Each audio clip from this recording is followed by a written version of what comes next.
Professor Dondi, can you hear me? Yes, I think. Yes, I'm hearing you Okay. perfectly. No, well, I couldn't follow the last lesson, but I catch up. And I recalled watching a video a while ago about the great filter. It was linked to the Fermi paradox and so on.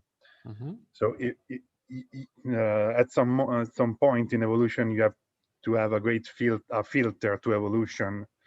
It's something that is nearly impassable for life to evolve beyond it.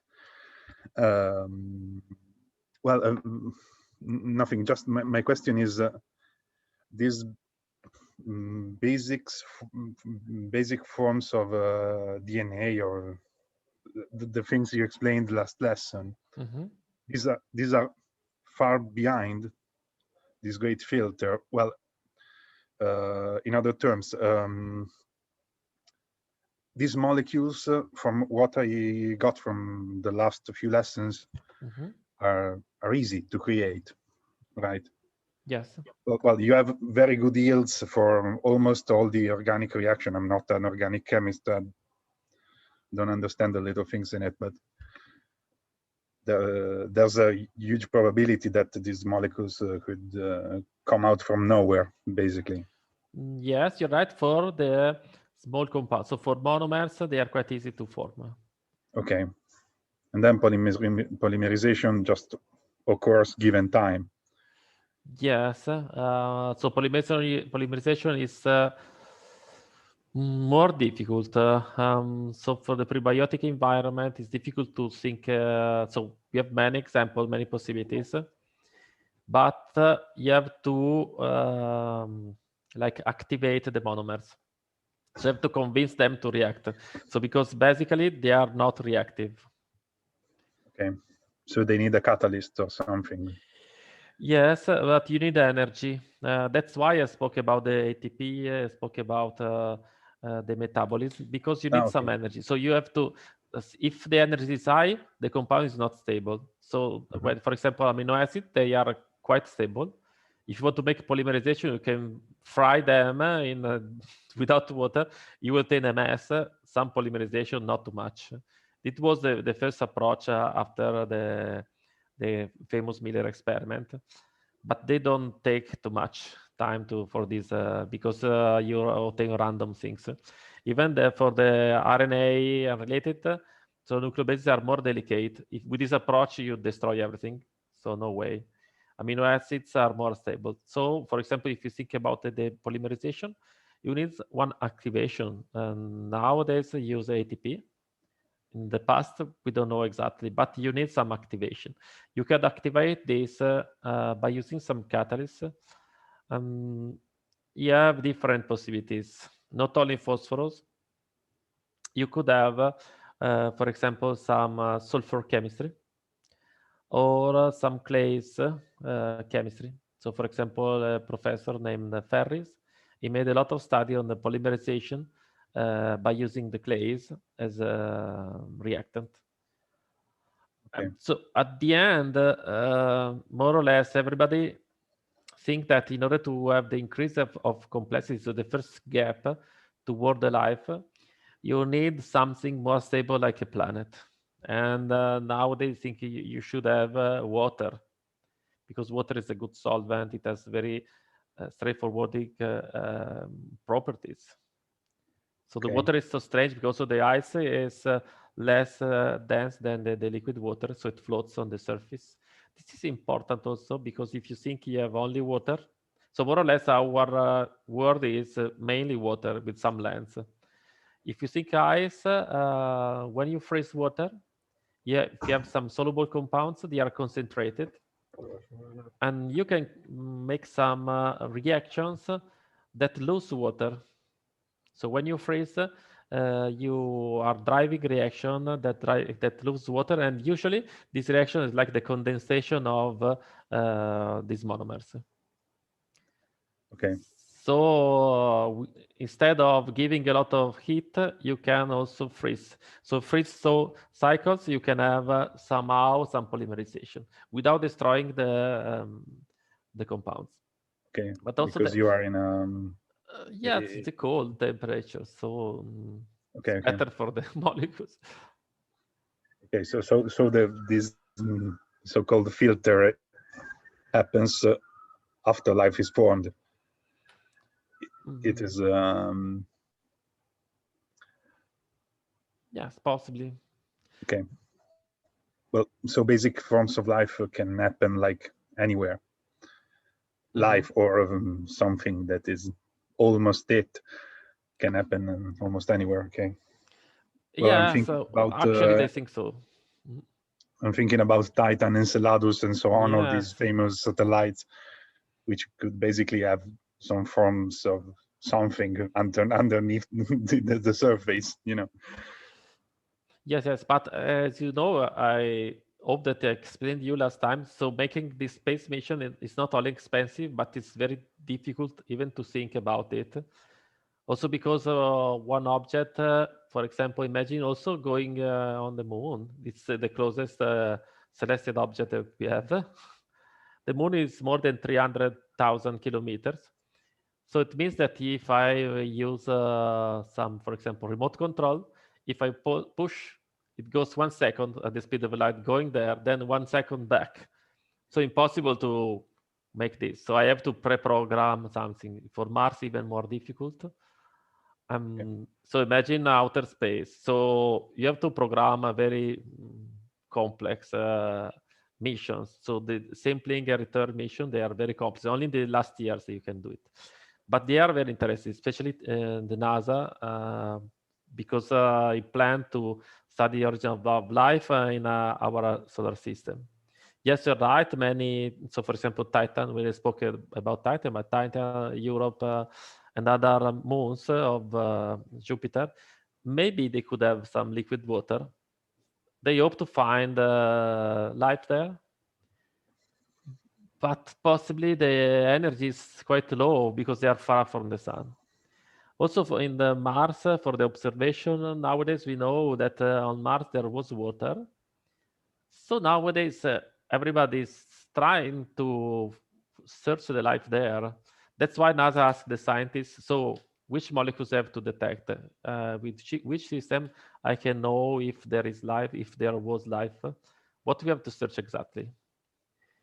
Because nowadays, if you are a biologist, you imagine you take one soil sample, you wish to know which bacteria, archaeobacteria. Okay, simply you make the PCR reaction, then you with some gel, so you're able to make to know the DNA, and so you know which organism is this. But imagine if one organism is not exactly with our DNA, how you can detect in the lower what you are looking for.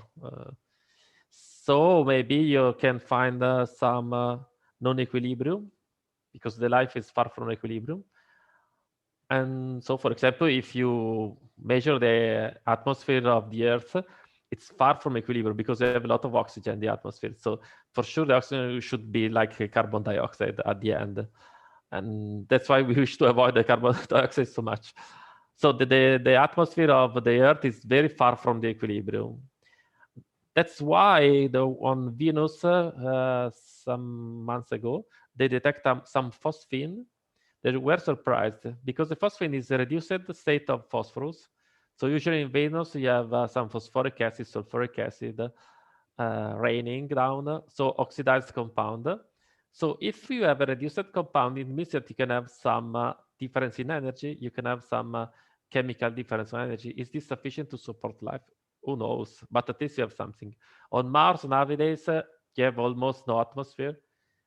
But still, they know with the last missions that Mars and the past, you had the water, liquid water on the surface. And this water was raised and going up and down for several million years. So they know now by analyzing the rocks, because some rocks are transformed by the water. So because the surprising thing of the Earth is that the life arose very quickly. So in less than 1 billion years, we think that the life arose on the Earth. It's so short a time because the Earth is 4.5 billion years. It means at the beginning it was so hot So it takes time for the decrease the temperature. So it means that when you add the liquid water, almost immediately, so in less than 1 million years for from billion years from the time scale is very few. So in so small time you add the origin of life. So this is a completely a mystery. That's why many scientists, like the physicists, think that it's like there were some seeds that goes on the earth because it started too far. But also I wish to see, since we are speaking about this, I will search in my let me see, because I have some documents here I will show you. Because do you know about the origin of the Earth? You know something about this? Well, something, yes. About the origin of the Moon? It was part of the Earth. Yes, exactly. Yeah. So it was so strange. Yeah, we on the Earth, many things strange happened in the past, especially at the beginning of the formation. Because if I'm able to find this, I will show you, because I spoke with one guy.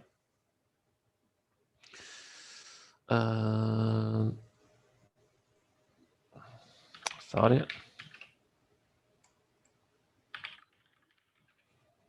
Because I have on my PC.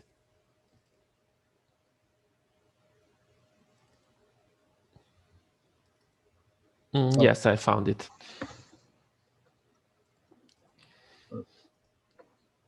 Also, what you were talking about by how to search for the evidence of life, of something happening, of something alive happening on a planet. Are you referring to the, if I recall well, it is Carl Sagan, who wrote an article about it in the mid-90s, I think. Yes. When he took the pictures taken from space of the Earth, and he said, okay, there's green there, there's a cycle of methane, there's a cycle of oxygen, so there is yes, something alive is happening. Yes, that's you're right, and that's why scientists are struggling to find now to new planets close to stars in the Milky Way, the universe. It's so difficult to see because you have to measure the light coming from the star, and then if the planet goes far, you can determine the mass of the planet by the reduced light of the stars. It's so difficult, but you can do it. So they wish to find some planets more or less with the mass of the Earth, more or less the distance in which the water is possible. And now they are struggling because they are trying to measure the composition of the atmospheres. If you think it's so complex because very few photons coming from there, because you have to imagine to take only the light passing on the thin atmosphere of the possible planet. It's a difficult measure, but it's still possible because it happens for a very hot planet that they find some OH radicals. So not too much. OH radicals is a species that is almost destructive on the Earth. So if you have OH radicals, it means you are breaking all the chemical bonds, more or less, because it's quite reactive. Even the planet, it was too hot, maybe some 1,000 degrees. But still, if you have OH radicals, it means sometimes you have some decomposed water. So maybe you have some compounds giving.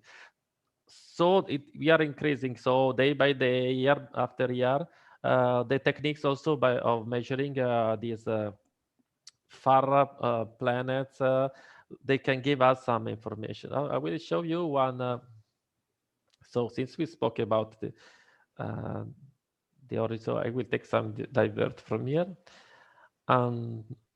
Because I assisted some, are you able to see this? This is not my presentation, this is a presentation of Nakajima.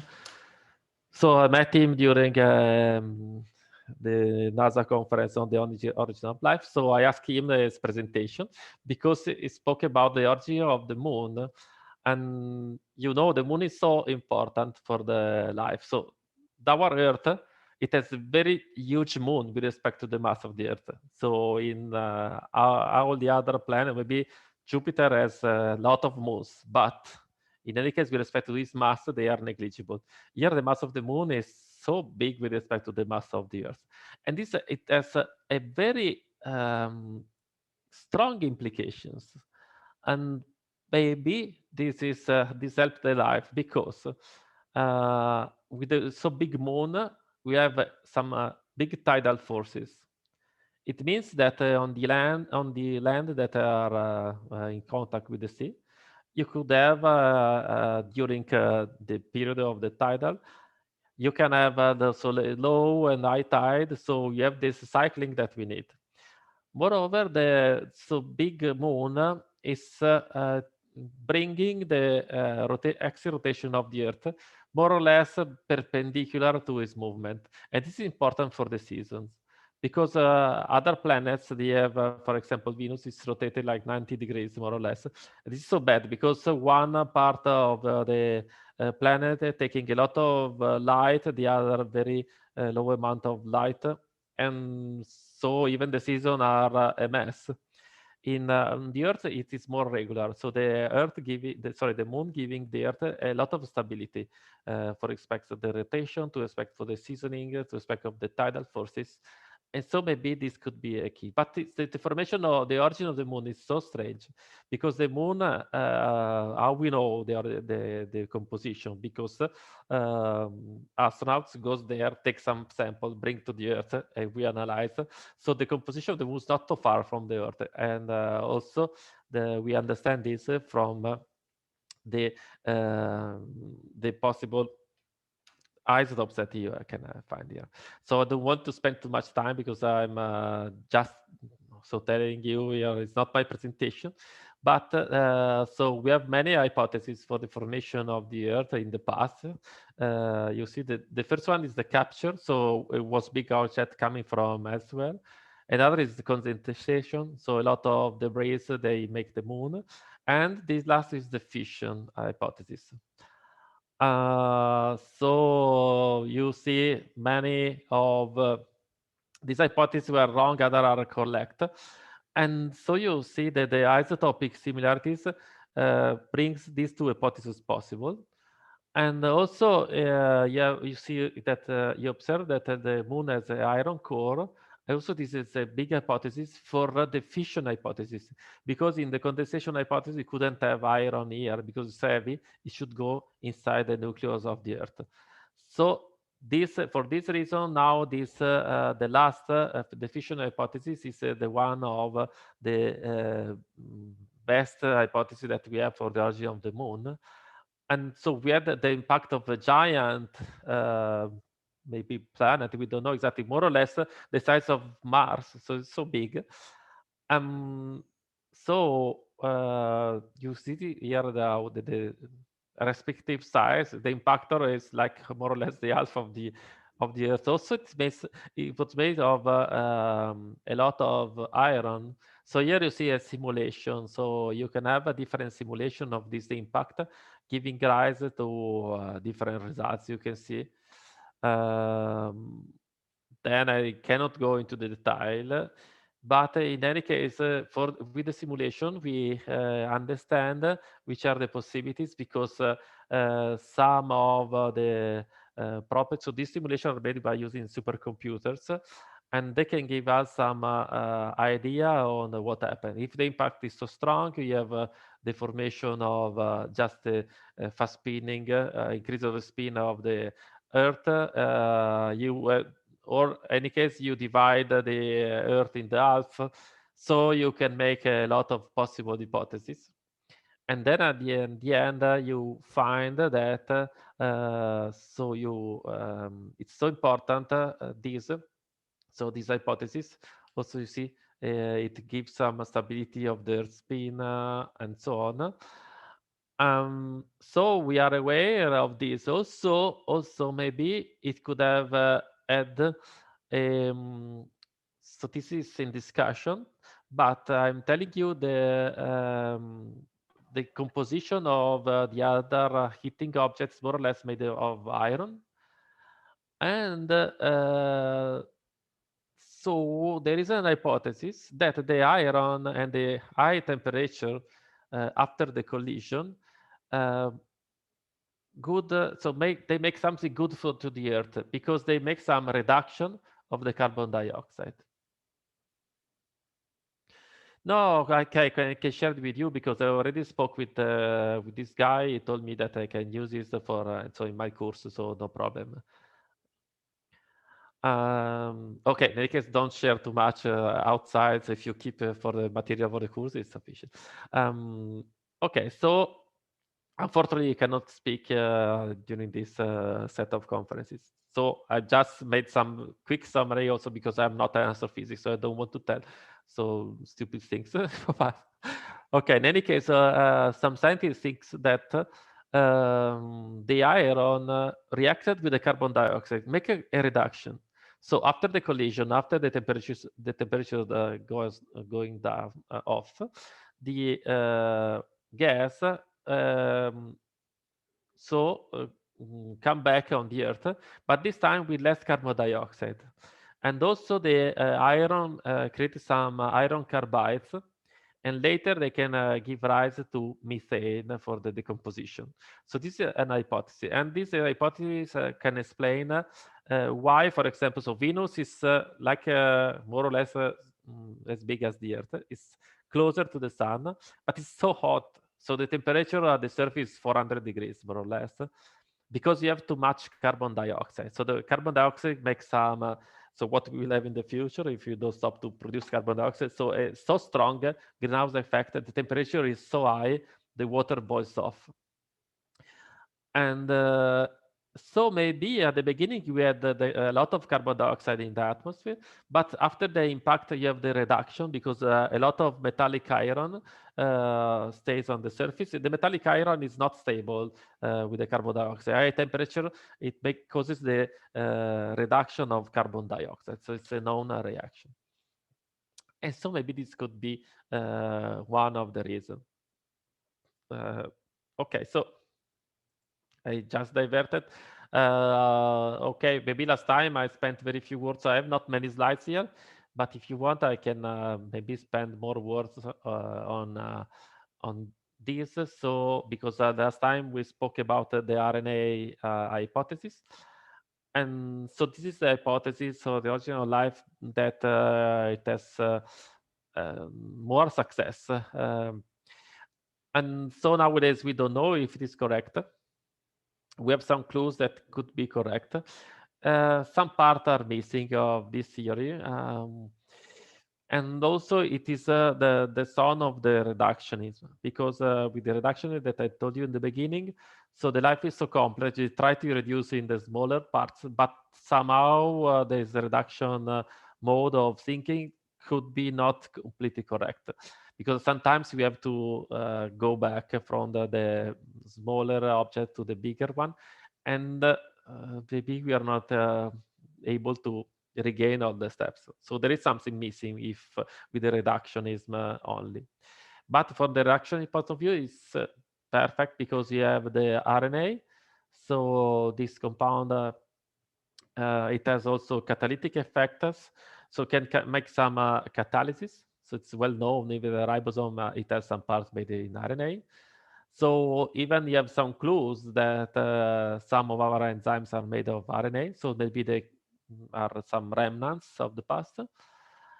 So the RNA has the information, has the catalysis, and it's possible, so it's easier to make the degradation of RNA with respect to the DNA. And so with respect to the proteins, also it's easier to decompose, so proteins are stronger. But what we know now by the current biology is that you cannot transfer from a protein to RNA directly, but you can do the opposite. Okay, in the laboratory you can do it whatever you want nowadays, but in the nature you cannot make a codification of the protein into the RNA or DNA directly, so not by using enzymes. So this strongly support the hypothesis that RNA come first. And so this is strong supporting of this so many other reasons they don't support. From the chemical point of view, RNA maybe is too much delicate. Also, for having the base pairing, you should have this concentrated in solution. So some clues telling us that the nucleobases are the photochemical stable. So from the photochemistry, they are quite stable. So maybe if because imagine if you have a lot of compounds similar, how we can be sure that you have the correct base pairing so the messy environment like so-called prebiotic soap. So nowadays some clues that support this. So we have other clues they telling us maybe not so easy to make the base pairing, the polymerization of this.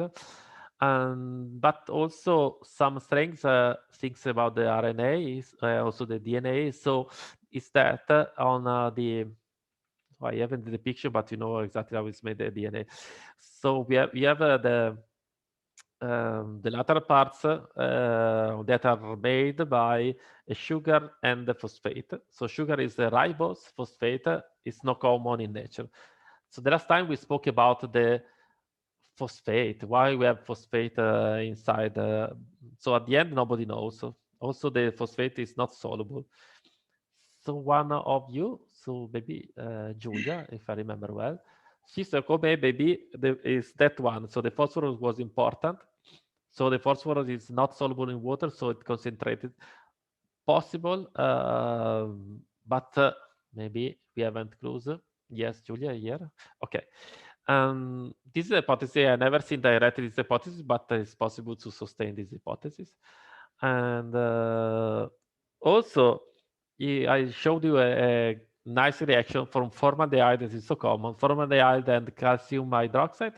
In the laboratory, easily you can produce sugars, but ribose not stable in water. So we have to make some stabilization. So something is wrong with maybe with this hypothesis. So some possible modification, people not sure about this. But in the 90s, this guy, Shem Moser from Switzerland, he talked about, okay, now we have this sugar linked to the basis, and with the polymerization, with the phosphate is not indicated in this structure. And so the only difference in between RNA and DNA is the presence or absence of the hydroxyl group. But it's thought in this way. But what about if we make some other chemical modification? So, and he decided to think about putting this on the table. So not exactly on the table because these are three-dimensional structure. So it thought, okay, we need this, and this at the correct position. So A, B, C, they are fixed in the space at some position. Here, in the line of principle, I could have all whatever I want. The only thing, the only constraint, I must keep A, B, C in that position. So if I'm able to think some molecules with this shape, you can try to make some substitution. And he tried many. At the end, he had some result like this one I'm showing here, with some exos also. This is an exos with some OH group missing. Also, you can have some cyclohexene, so like hydrocarbon here we have cyclohexane. So some hydrocarbons, you see no oxygen here in these parts. And maybe some other modification that you can say here, because it depends on the position of this bond, is alpha or beta, because you don't want to stress too much about the chemistry and of this. But he found many possibilities, many possible substituents that can bring you the ABC in the correct position, so you can use it. It's a very small problem. Some of them are so awful to synthesize, so difficult to synthesize. Some of them you obtain in very low yields, and with difficult synthesis, you have to probably no prebiotic rules for the synthesis of these compounds. But what is important is that he found that the ribose maybe is not essential. You could have other sugars, you could have other chemistries in between the bases and another base. And still, these molecules, they use a phosphate as a linkage.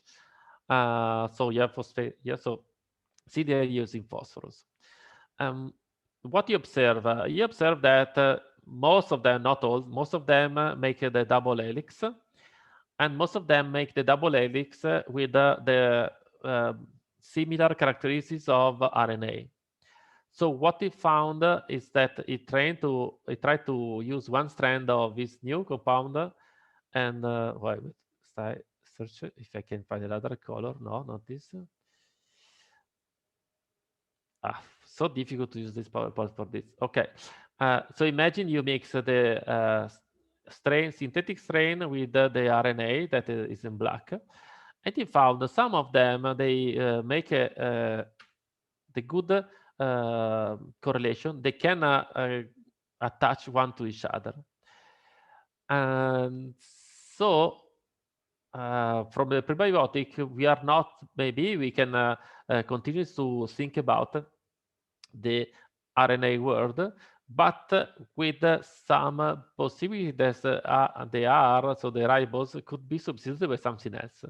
We don't know exactly from the prebiotic, but okay, maybe it's not so strictly important to have a ribose, and maybe also it's not important to have a phosphate, but we don't know for this.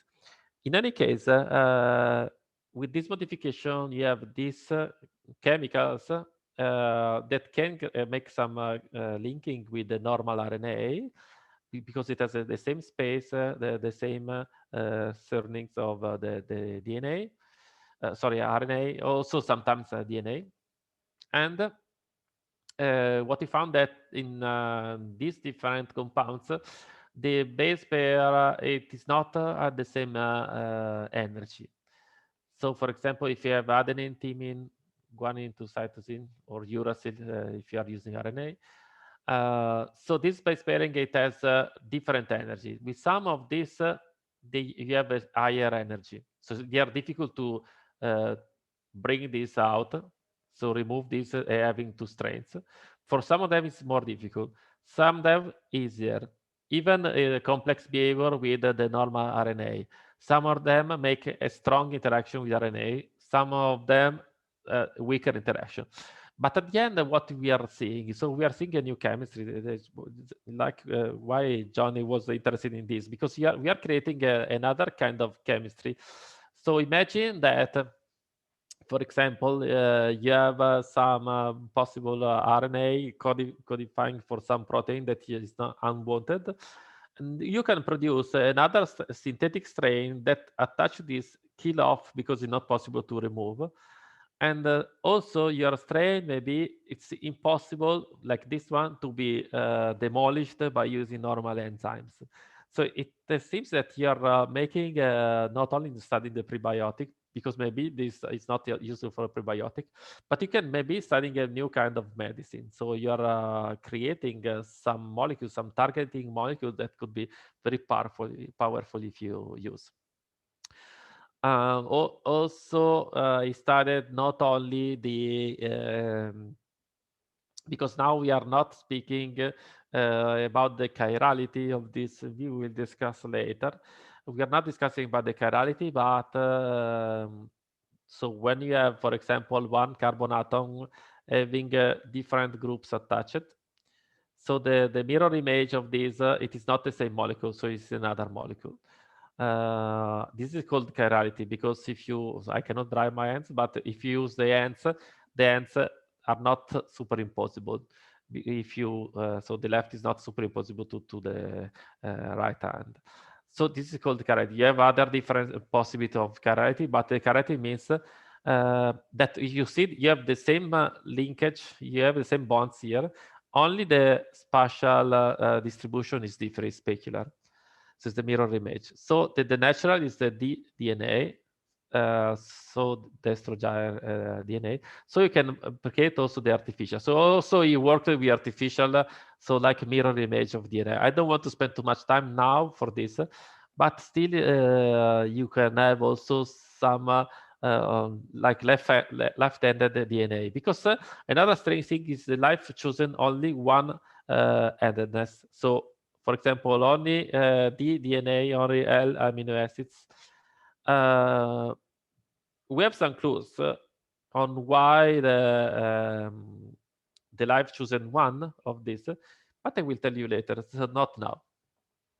But in any case, I'm telling you that at one point you should have some mirror breaking. So if you are considered the growth of the life, in the beginning, maybe you have both A and B, or R and S. And then at the end, one of these is not used, because when you make a polymer, the polymer with all the same monomers works well. If you have the mixed one, it has some random code. It cannot give some information. So at one end, at some point, the life should have been chosen in between the left or right hand. But we speak this in the future. But now I wish to put your attention here. If you see the phosphate here is linked to a sulfur, or it's linked to some boron. So this on the paper, they are easy to write. For the chemical point of view, it's so difficult to make the synthesis. In any case, it made. Okay, so now we know how they behave. So you see phosphate modification. So it still is keeping the phosphorus here, but it makes some modification. This modification he made to make the chemistry of polymerization easier. Okay, so you see here the different possibilities. So for example, arabinose, fluoroarabinose, trios. So I don't want to spend too much time, even some strange linkage here. But most of them, they are not possible to decompose by using normal enzymes. So they are really strange.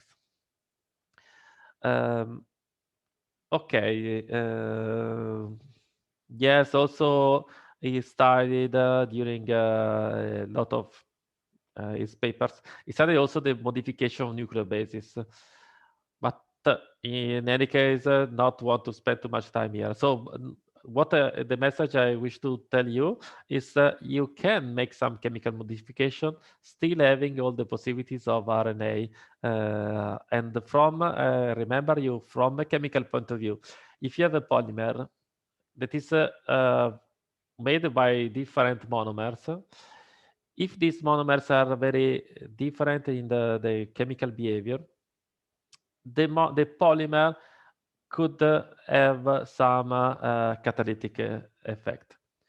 So the chemist, from a chemist point of view, if you use RNA, if you use amino acids, if you use a synthetic chemistry, for example, I will tell you, if you use acrylates, that you can use is only in the laboratory. If you use acrylates also, you can have some interesting polymers having some catalytic activity. So so acrylates are not prebiotic, but telling you that if you choose one monomer of the other one, at the end you can have some catalytic effect. The advantage of having nucleobases is you can have base pairing, so you can think that you can have some template induced polymerization. So first they stick together, then you can link together.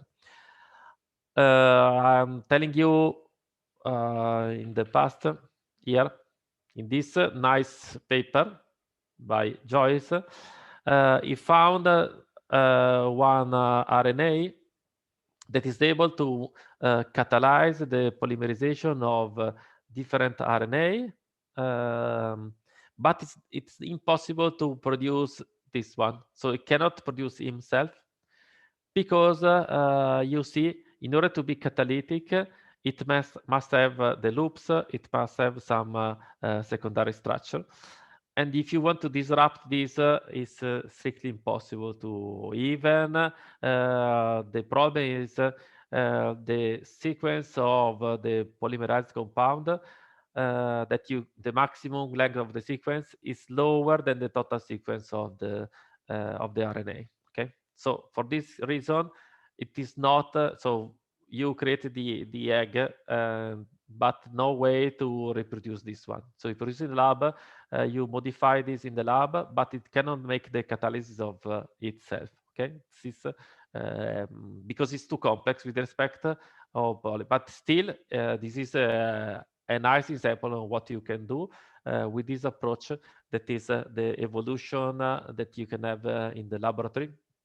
Also, we should remind you that the last Nobel Prizes, they were about the use of similar techniques in the laboratory, so making some artificial evolution in order to produce some interesting compounds.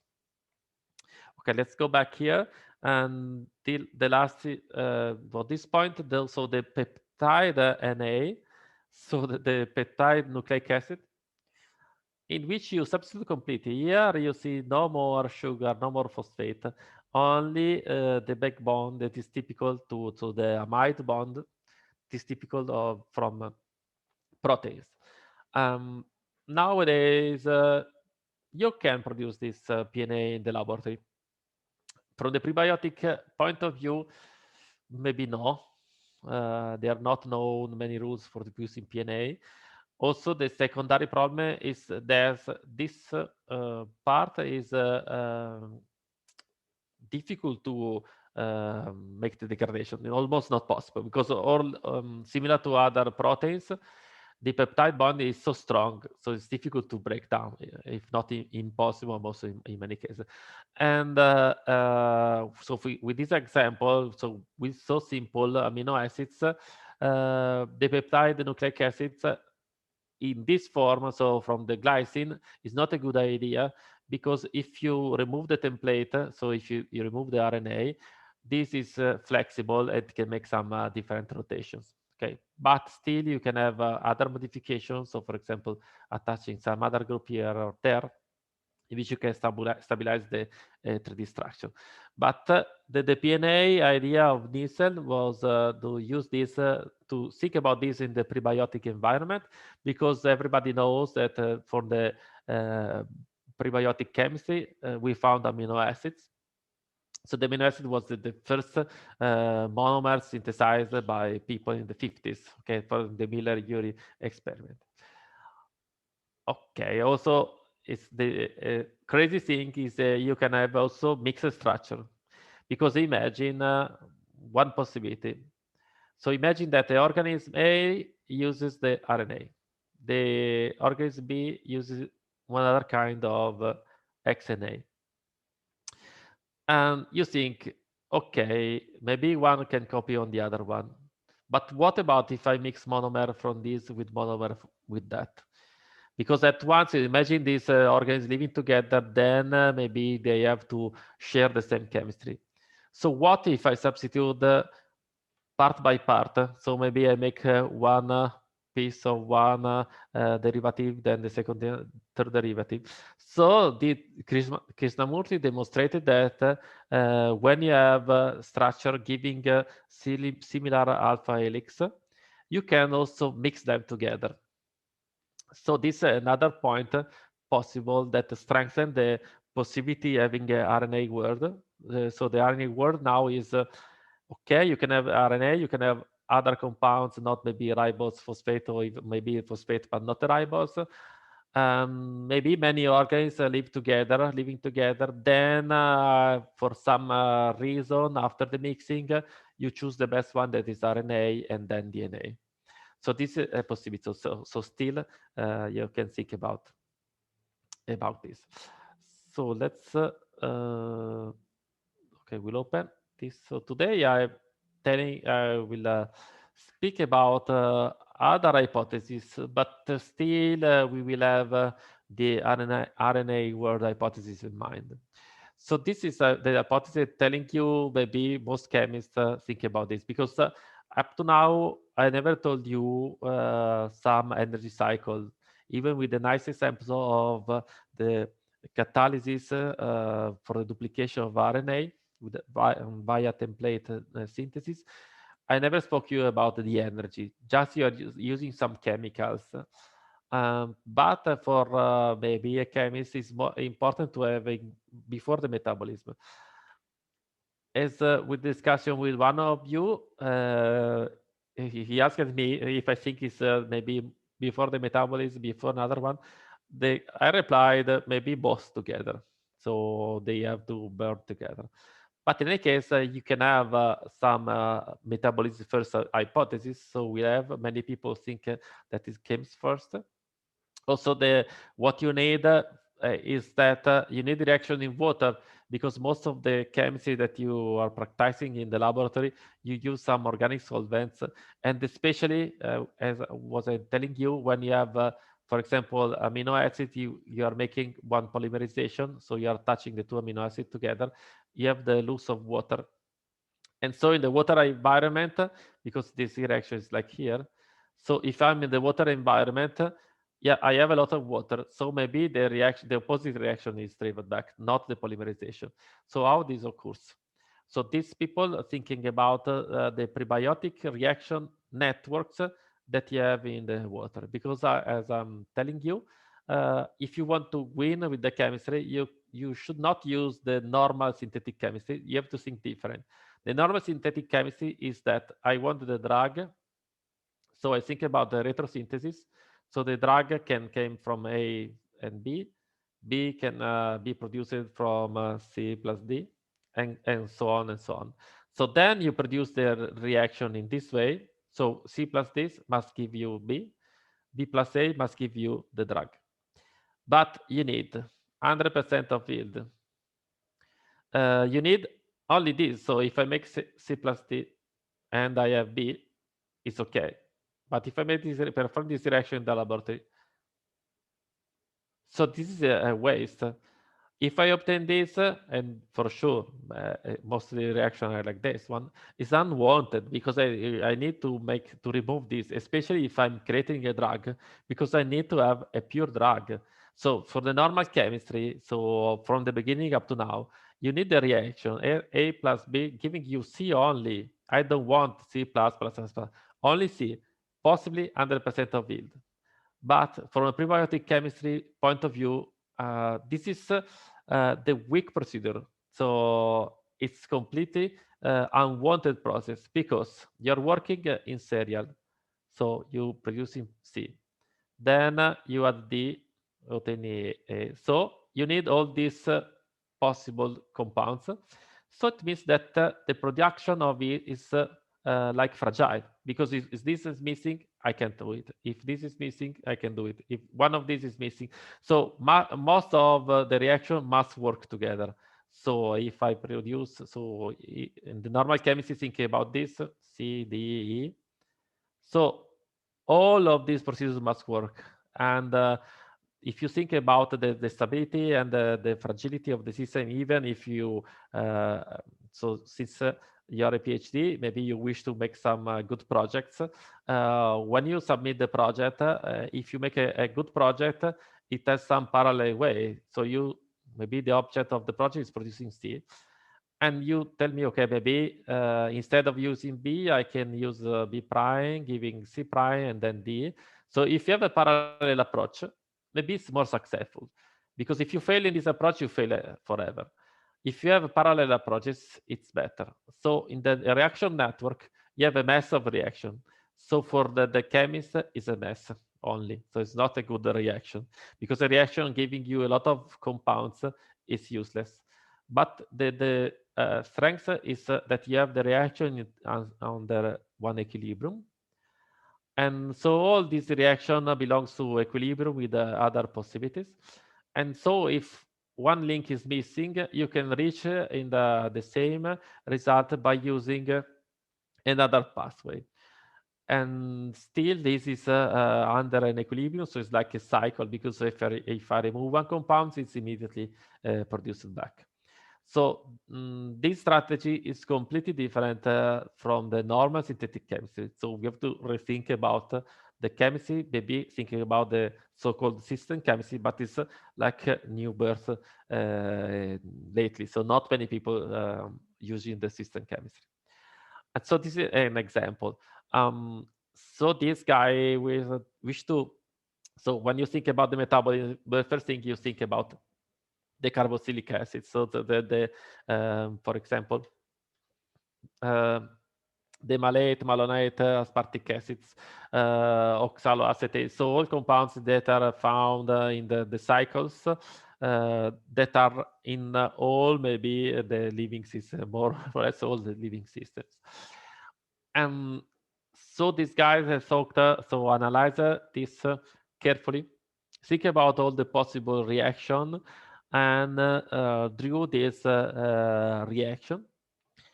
And so they understand that only with few compounds at the beginning, so that are in the yellow cord, you can, with the easily transformation, you can transformate this and maybe produce a cycle.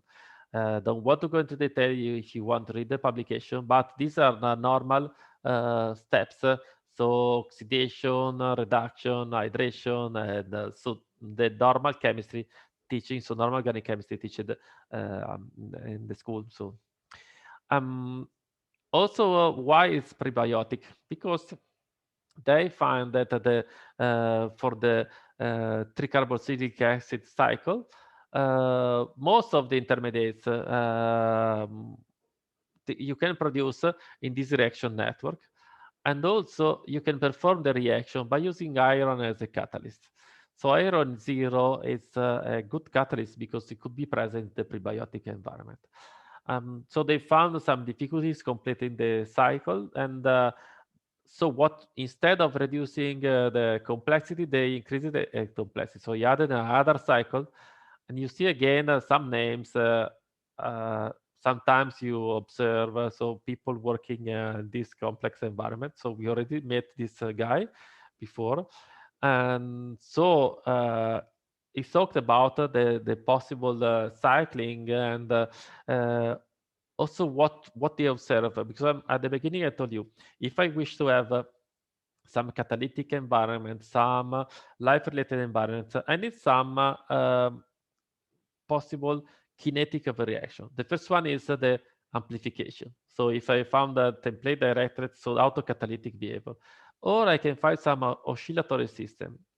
So the oscillatory reaction, they are very interesting from the prebiotic chemistry, because it means that you have a complex set of reaction that can give you a loop, and the loop is the basis of the life. So these people, by adding different compounds, so for example, hydrogen peroxide and simple compounds, they wish to study how to drive this reaction to be catalytic. Because I'm telling you, if you want to have a cycle, you have to change the condition, because you are going from low energy to high energy. So here is difficult, here is easy, but in any case, you have to make some cycling. How you can do it? By using energy or by using chemicals. Because as a living system, we are open systems, so we need both energy and chemicals to survive.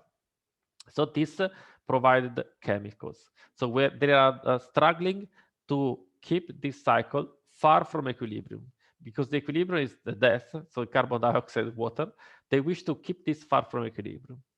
And so they provide, so they give the compounds at different timing, keeping the reaction far from equilibrium. Even surprisingly, iron, so some of reaction are accelerated by iron. Other reactions are slowed down by using the iron. And so it's possible, by varying the concentration of iron, choose which compound is produced first and later. So this analysis is so complex, I cannot go into detail, but it's a crazy approach to this problem, because these people are making a lot of also calculation and experiments in order to derive this reaction mechanism. So they selected the natural compounds, but then they choose all the possibilities.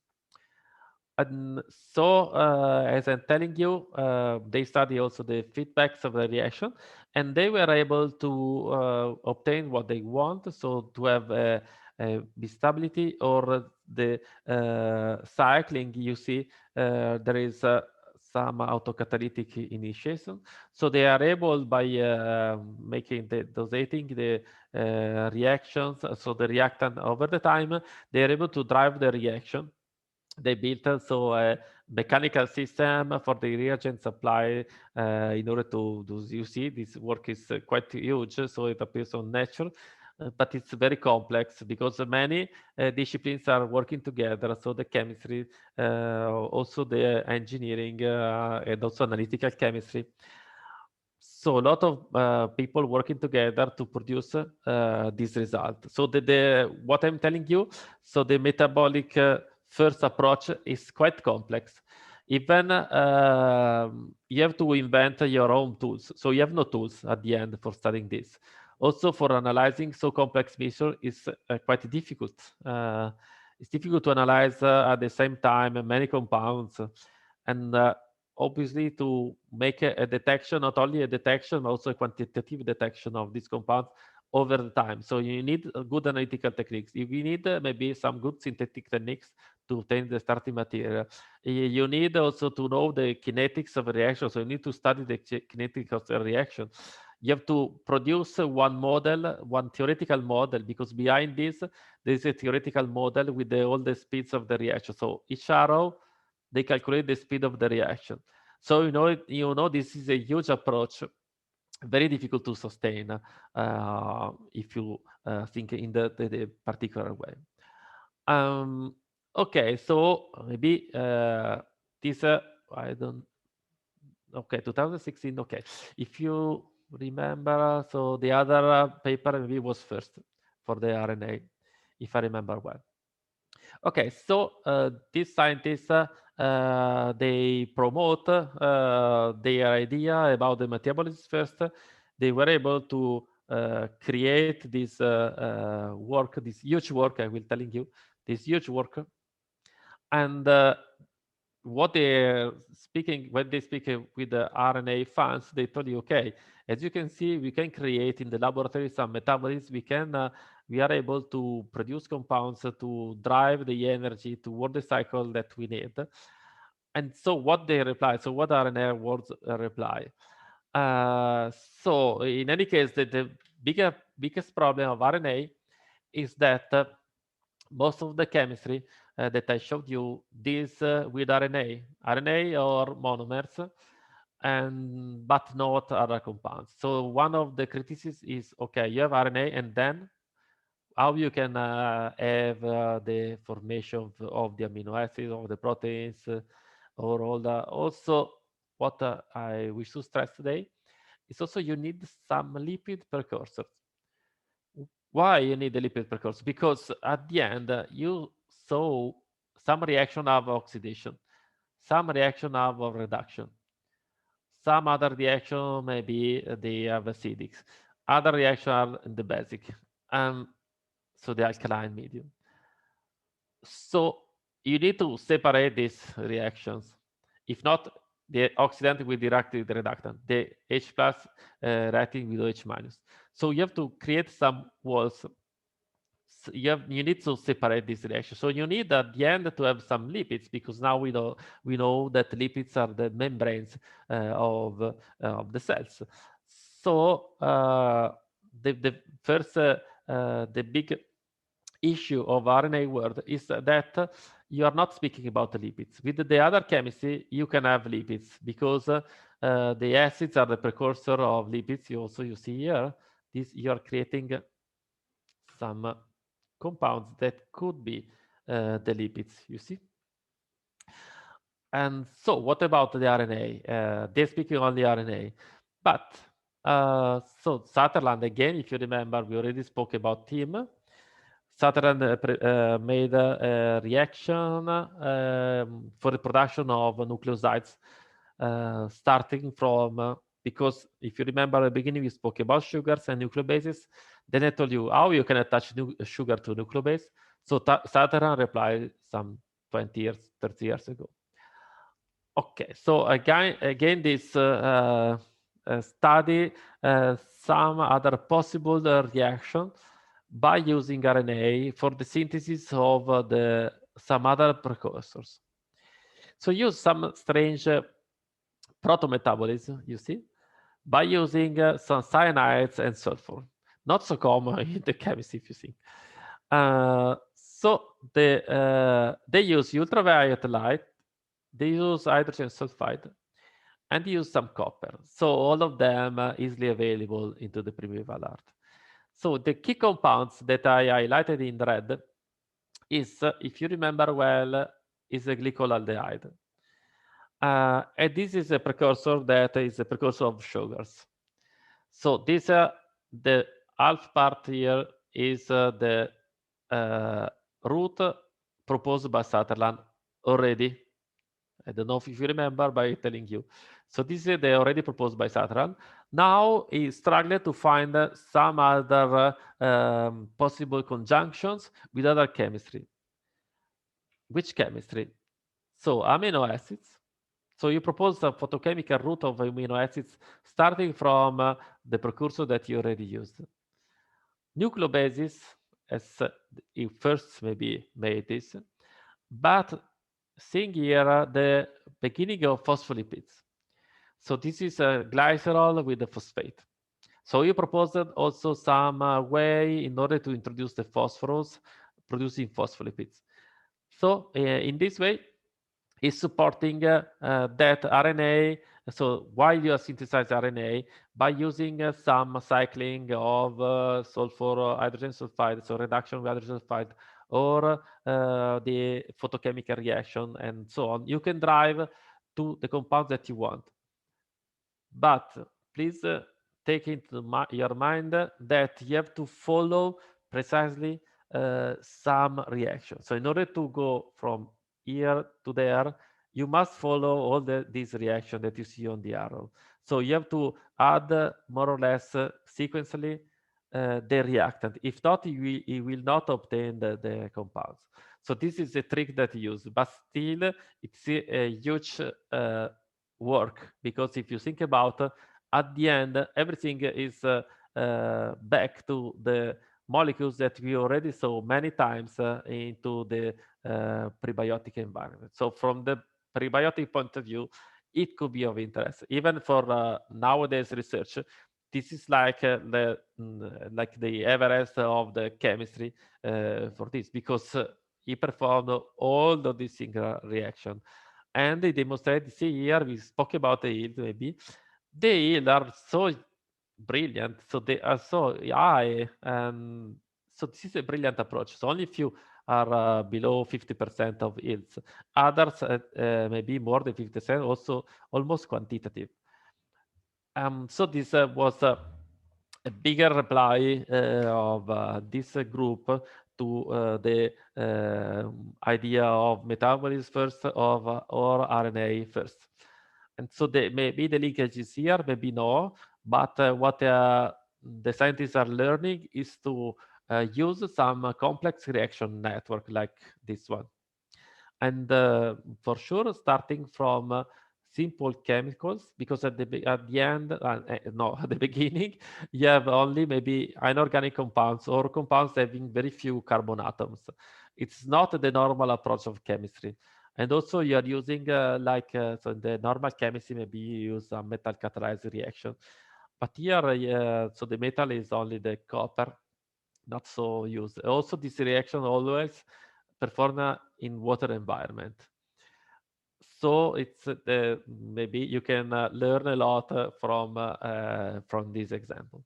Also, adding to this, they talked about also a possibility of the reaction to occur on the Earth. So you see, you need some you need some lens.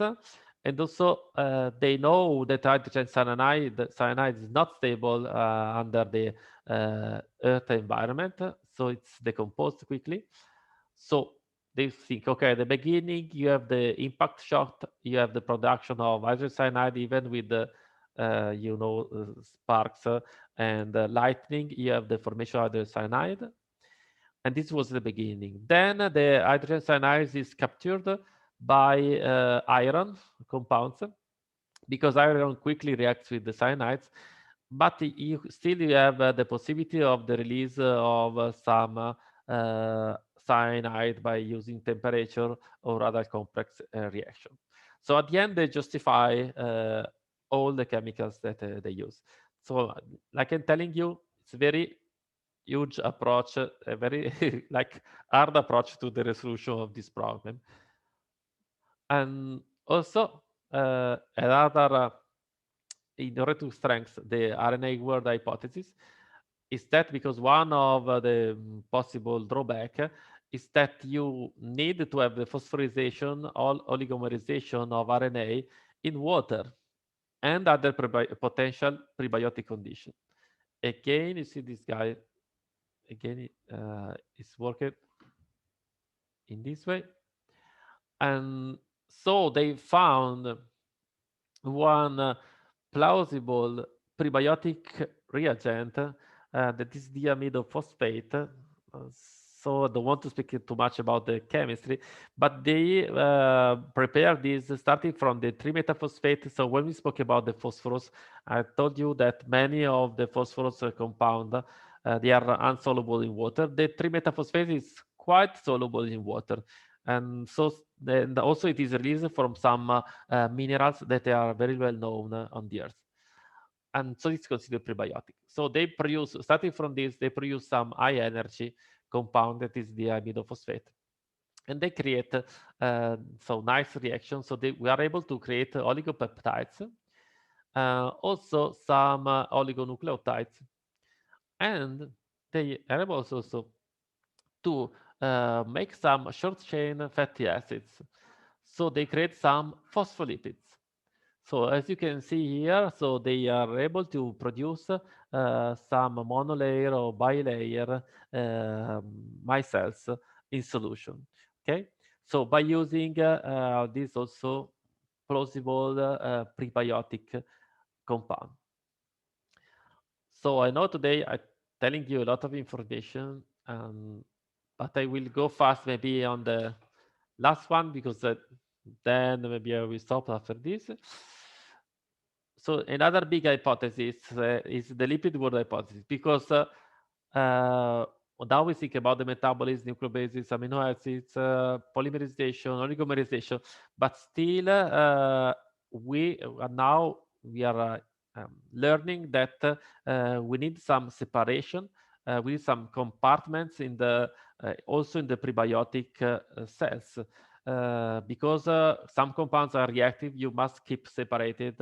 You must also concentrate because you see in the actual biological membranes, the membranes have a key role that is not only compartmentalization, but also energy transaction. Because if you think the photosynthesis occurs at the thylakoid membranes, also oxidative respiration, it occurs on the membranes of mitochondria. And also it's essential for the nutrient ion transport, and then some more complex like signal transduction or some enzyme catalyzed metabolic reaction. And also I will telling you the ATP synthesis. So they occur on the membrane. So the membrane play a key role in the modern biology. So these scientists think, okay, so we start from the membrane. So again, the most of the membranes are phospholipids, again phosphorus, but okay, you know, also you can have some sphingolipids or sterols, or you have also some glycolipids. So the phosphorus can be can have other substituents. So you could have some lipids giving membranes even without the phosphorus. So not a strictly problem here.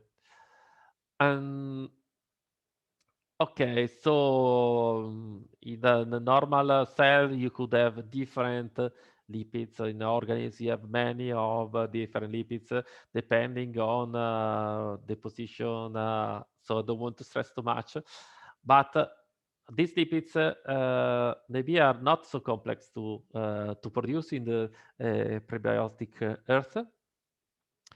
And also these lipid-like molecules, they have some nice effect. You know, every time you wash your hands with the soap, they produce micelles, and you have not to teach them to produce micelles. So you just mix, they produce micelles. And accordingly to their shape, they can produce some monolayer, bilayer, some, I don't know, spherical, cylindrical. So many, so they auto-aggregate. This is interesting from the prebiotic point of view because they make some natural aggregation. So they produce their shape with respect to the chemical composition. Also, you know now, because I'm telling you, you are using this for washing, but the micelles are useful because you are able to concentrate compounds that are not soluble in water. So if you want to wash your cloth, the cloth maybe it's dirty with the oil is not soluble in water, but you put soap. So magically the soap micelles will take away the oil from the cloth. Also, if you think about, so they make some simple calculation. So they calculate the amount of carbon on the Earth today, and they think about, okay, we transform this all into organic carbon, and we observe this concentration, 1 micromolar. So if you convert all the carbon into all the carbon present on the Earth today into carbon soluble in water, and you, with the volume of the ocean, make this calculation, it's the 10 to the minus 6 moles on liter. So it's very few. So it means that you have one nucleobasis here, the other here, how they can connect together. So too much water with respect to the molecules. But so too low for the covalent reaction. So they, but if you use micelles and this compound is not soluble in water, you can concentrate. So locally, you can have a higher concentration. Also, so don't you remember? So prebiotic chemists, also prebiotic scientists, they liked the Murchison meteorite. So the Murchison is a region in Australia. So one carbonaceous chondrite material fell on the earth. And inside this Murchison, they observe amino acids, they observe some nucleobases, they observe also the lipids. And also they observe some polycyclic aromatic hydrocarbons together with many, many other molecules. So when they took a piece of this Murchison meteorite, they put it into water, they observed the microscope the formation of micelles. So from the space, you can have the formation of lipids even in the space environment, because this object coming from the interstellar space, okay? So this is strengthening the hypothesis. Then, second thing, if you have the oil on water, the oil is stuck on the surface. But still, even when the oil is on the surface, so for example, hydrocarbons in the surface, you can have also some polycyclic aromatic hydrocarbons that still be detected in an interstellar medium. And these can act as photosensitizers. It means they can catch the energy of the light, goes into excited state, it's a triplet. So it can convert normal hydrocarbons, producing some micelles, okay? So you can produce the linkage of these hydrocarbons with aromatics, also some partial oxidation with the water. So at the end, you can have some prebiotic synthesis of the micelles too. And also, imagine if you have the oil on the top of water, the micelles are able to concentrate the oil. So you imagine this cycle. So you have many possible head of these micelles. So imagine to attach one non-polar molecule to one known polar molecule. And if you imagine by chance that one of these compounds is able to catalyze the formation of himself, starting from other compounds that they can catch together, the micelle will grow and then will divide. So this is a classic example of maybe the origin of life. You see the micelles A and B, they have random composition depending on the starting micelle. But maybe this is more fit, so it survives more than this one. So this is the idea of the lipid world. And so in the lab, you can perform experiment like this, showing that the hypothesis is correct. So if you make some reaction, some autocatalytic reaction, producing the lipids, then you are able to observe some division, and so some of the basics of the lives, so basics of the cells. So inside the cell, there is nothing. So maybe it's not DNA, but you can add maybe later. And so up to now, the lipid was stop and be not more than what I showed you, because the step from the lipids to more complex behavior is still a matter of debate. But so maybe the next lesson I will show you how to use this approach to produce some synthetic cells that we can use into laboratory. Just to show you another crazy idea is also the polycyclic aromatic hydrocarbon could have played a role, because we spoke about RNA. So we have the strand of RNA, you have the ribose and you have the phosphate, and here you have the nucleobase. We think about how we can remove the phosphates and ribose with something else. We obtain XNA, but we still will have the nucleobases. Now we are thinking, is there something before nucleobases? Can we replace nucleobases with something else? So the polycyclic aromatic hydrocarbon world starts from that. So we know that polycyclic aromatic hydrocarbon now are carcinogenic. But why? Because they have the same shape and they can stack at the same distance of normal nucleobases. So they disrupt the DNA, RNA, because they fit very well inside this. So the hypothesis starting from that. So you have the polycyclic aromatic hydrocarbon, they stack. So the stack size is comparable to the base pairing stack. So after, when you have some nucleobases, they can attach because they have similar height of the pile. And then when other compounds accumulate, like the formaldehyde making the ribose, randomly it can link this to produce the ribose and the nucleobases, and then this detaches, so giving you some RNA or XNA that you want. So this is the hypothesis of the polycyclic aromatic hydrocarbon world. Still controversial, but still another idea that we put inside all this pot. Okay, with this, I think for today, I told you maybe too many information. So better if I stop here and let you, if you want any question, I'm here. Hopefully I can reply this. So, okay, then I will load this this presentation also from the NASA guy. Okay, we'll give you all this presentation so you can see this. Can I ask just a curiosity? Sure. It's, well, everything is, it's really interesting, but also from last time I was thinking, does anyone ever consider to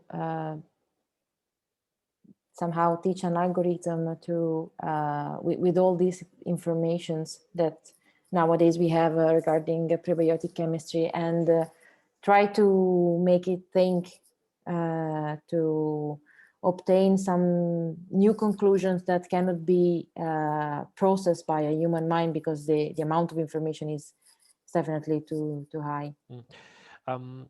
Yes, I can reply you, but tell me what you are meaning. You're speaking about the possible, so the writing of a new theory, or thinking about maybe from the chemical point of view of one metabolism, so choosing the correct compounds. Tell me which level, yeah, high level or lower level, and we'll reply to your question. Well, both, I would say. So for the high level, no clues. So scientists are better in, so in any case, in these years, many scientists have so many ideas. You can find almost everything. So I think all the possible combination of ideas they are thought about. Regarding the low level, so low level does not mean easier. So low level means molecule size. So from the molecules, yes, it's possible. They already done. So in the paper that I showed you, related to the metabolic networks, all these complex reactions, they use some algorithms in order to understand this. even so to understand which path they can choose. So they start because you nowadays you have some open databases, almost everything, not only DNA, RNA, also you have database for the possible compounds that you can find in the living system, so the metabolites. Okay, you can find this for free. Even with your PC, if you search, you can download, understand which part of the metabolites they are found. And also you can find the interesting things like the reactivity, the kinetics of this, etc., etc. So they started from a program that reads almost all the database and then make some assumptions. And then they calculate the possible energy of the reaction. So also we made with the amino acids. So for each compound, you can calculate the energy. So you know, going from A to B, if you have to spend some energy or you are gaining energy. And then they stopped and they rethink about the missing links, because the metabolism, you have many compounds, but maybe you need some compound that is missing, and it could be but for this humans are better. So the algorithms analyze this, choose maybe 100 compounds, then draw a possible cycle, one missing here. So people sitting over a table brainstorming what we can add here. So by using normal chemistry, then search in the database of chemistry which compound can we synthesize in the real, because maybe you find some hypothetical compound not possible to synthesize. So then synthesize, then analyze, and go on. This is the method that I use. So together, so the machine helps. Also, the machine helps a lot on the system that I showed you. If you remember from the Joyce, he produced this RNA able to produce other RNA. He made this by using robots and computer. Because for this method, if you thinking to produce in the lab, so you have 100 test tubes. You have to analyze them all. Then you have to choose which one. Then, okay, from 1 to 2, so what we can mix, what we can change. So this is called genetic algorithm. It's a computer-based algorithm. Better a computer doing this. Also, for a robot, it can work 24 hours by 7. And human, you know, after some time repeating all the same, sometimes you will lose something. So they teach the robots. So this is the future of this approach for sure. So the using machines, so computers and robots to perform these experiments. Okay, thank you. Yes, the hypothesis of the ATP first, it has some sense. So more or less all the hypotheses have some sense. Oh, so sorry, I forgot, Julia. Yes, there is another part of people, usually physicists and mathematics, that they made some theoretical models. So if you search Kaufman, he made some nice theoretical model showing that from a point of view of kinetics, from a point of view of reaction networks, the life must arise at some time. Okay, if we have a network that is complex, if you increase the complexity of the network gives you something similar to the life. So you have some transition. And also other scientists not related to the chemistry, they think that, so Barabasi, for example, he also analyzed the structure of networks, so the topological structure of networks. So we're speaking about mathematics. So they think about how is make the metabolic network. It's similar to networks of maybe human interaction or earthquakes. So they use the same method. So we know from the basic. I spoke with Kaufman many years ago. He told me, okay, yes, but I'm not a chemist. I know that it's possible, but I know how to teach you how to do it because he's speaking about, so it's difficult in other case because his networks are based on the reaction kinetics. So maybe you are able to think about the energy of the reaction. But the kinetic is more difficult to calculate because for the kinetic, you need to calculate the transition state. So he knows that if you have some kinetics or reaction kinetics, you can perform something interesting. But from a chemical point of view, nobody knows how to make. So, for example, if I speak with one organic chemist, I give him the drawing of a molecule, it finds 10 methods how to synthesize. Okay. But if I go to physical chemistry telling you, okay, I need one reaction that is 100 times quicker than the other one, giving this reaction. Nobody knows how to approach this. Also, this could be a matter of for the future work for the theory, because by using computers, by using a brute force approach, you can calculate automatically a lot of transition states, and so maybe you can approach this problem. Up to now, I don't know anybody doing this, but for sure someone is thinking about this.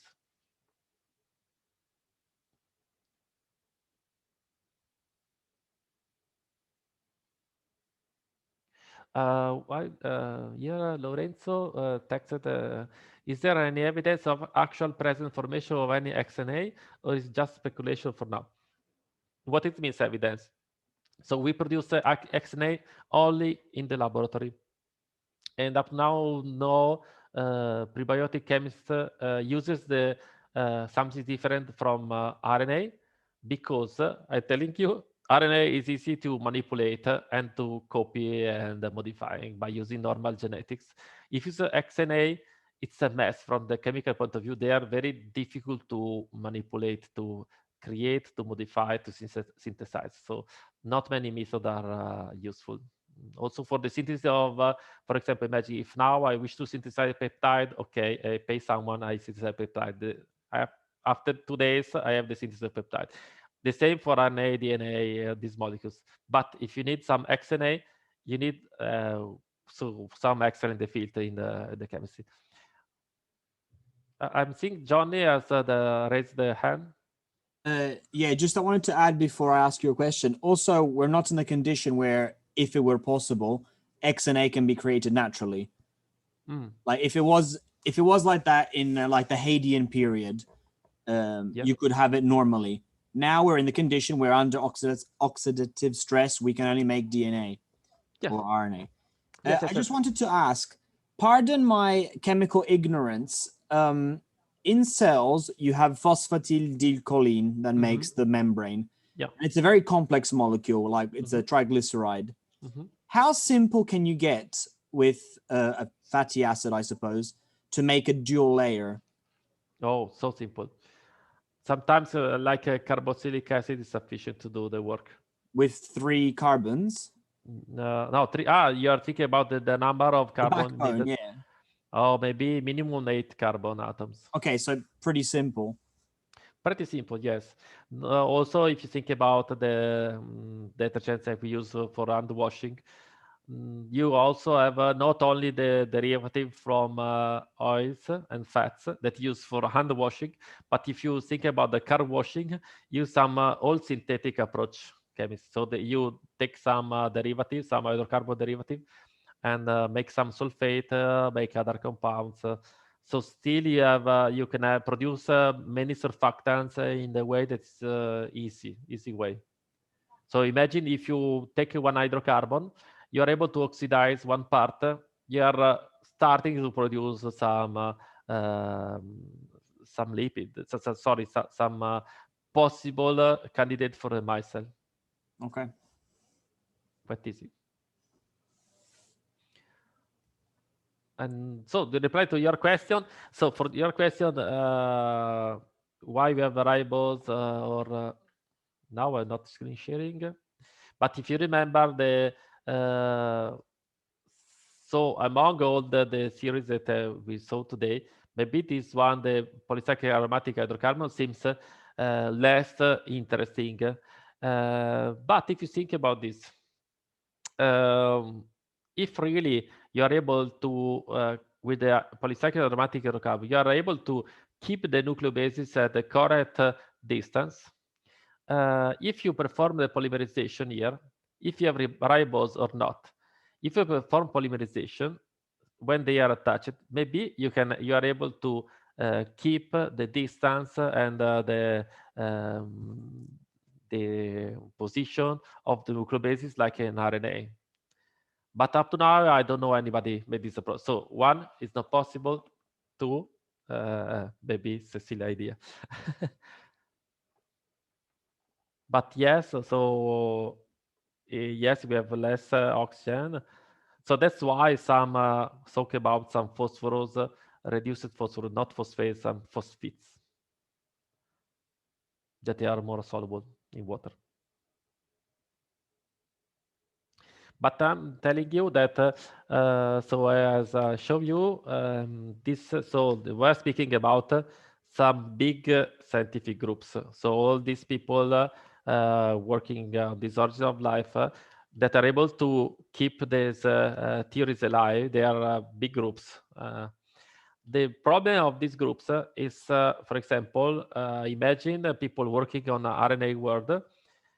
The problem is all scientists, that after some time, you cannot change the idea anymore. Do you understand what I'm speaking? So because you become expert in that field, and so the only thing that you can do is go on that field. So that's why now we have some parallel theories. They are not speaking together too much, because I'm telling you, so you have the RNA world, so it goes this big, huge possibility of replication. Then they become people from the metabolism, make this paper showing the metabolism is better. So reply from the other, so they are not speaking together. That's the problem. Many of the scientists, they are working in it because it's strictly impossible to work on the possibilities. But in any case, by analyzing the different theories, even if they are wrong in some part, you can catch some idea, I think, because I think the solution. So nowadays, the prebiotic scientists, they understand that the reductionist approach is not good. So you have to think some more related to so-called more holistic approach. So you have to consider many things together. And if you think about micelles is a good starting point, because if you can imagine like the water on the earth, if you have a lot of micelles inside, they are very tiny. You can imagine that inside every micelles there is a different chemistry. And if you think like this, only one win, you have more possibilities with respect to having a homogeneous solution. So you don't need homogeneous solution. So imagine only one micelle can start to replicate. Okay, in one micelle of a 10 to the 23, it's possible. So it's a very low possibility, but considering the amount of the water on the earth, the possibility of number of micelles into the primeval oceans all the time, these micelles growing and destroying. Also, one rare event can occur.